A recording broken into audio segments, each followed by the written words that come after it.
Hi అండి, good morning. Bag సర్దుతున్నాం, ఎక్కడికి వెళ్తున్నాం అని అనుకుంటున్నారా? మేము మా నైబర్స్ కలిసి శ్రీనగర్ ట్రిప్ అయితే ప్లాన్ చేసామండి. ఉదయాన్నే లేచి రెడీ అయ్యి బయటకైతే వచ్చేసాము. వెహికల్ కోసం వెయిట్ చేస్తున్నాము.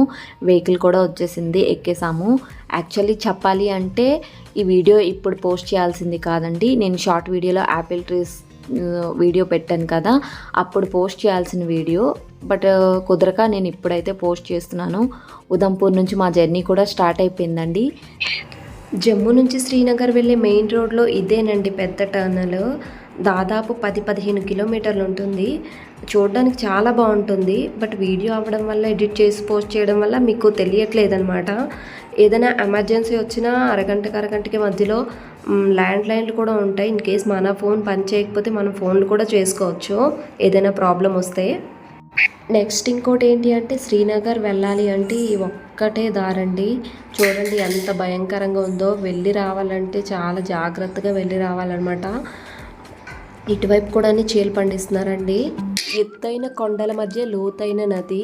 చూడడానికి చాలా బాగుంటాయండి. వాటర్ కొంచెం డిఫరెంట్గా ఉంటాయి. ఇక్కడ ఉండే జమ్మూ ప్రజలు ఈ నదిని చాలా పవిత్రంగా పూజిస్తారటండి. ఈ వాటర్ అలా పాకిస్తాన్ బార్డర్ వైపు వెళ్ళిపోతుందంట, పాకిస్తాన్లోకి వెళ్తుందంట. మ్యాక్సిమం జమ్మూకి, అదే శ్రీనగర్ వెళ్ళే తోవలో మనకి ఎక్కువగా ఇలా పెద్ద పెద్ద కొండలే కనిపిస్తాయండి.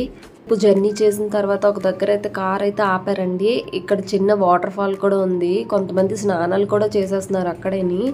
కార్ దిగంగానే అనిపించింది చలి అయితే బీభత్సంగా లేదు. శ్రీనగర్ వెళ్ళి ఇంకెలా ఉంటుందో అని చెప్పేసి అనుకుంటున్నాము.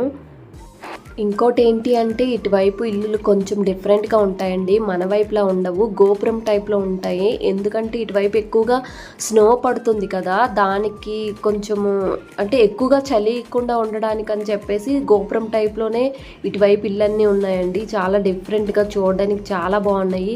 అది కూడా ఇంకా మన వైపులాగా కింద లేవు, చాలా మీద వరకు ఇక్కడ మీరు చూస్తున్నట్లయితే కనిపిస్తూ ఉంటుంది. చాలా కొండల పైకి అయితే కట్టుకొని ఉన్నారండి ఇల్లులన్నీ కూడా. అయితే రైల్వే స్టేషన్కి అయితే వచ్చేసామండి.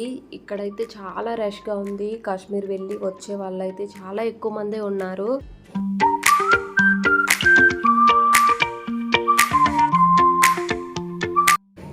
సో ఫైనల్లీ మేమైతే శ్రీనగర్ అయితే రీచ్ అయిపోయామండి.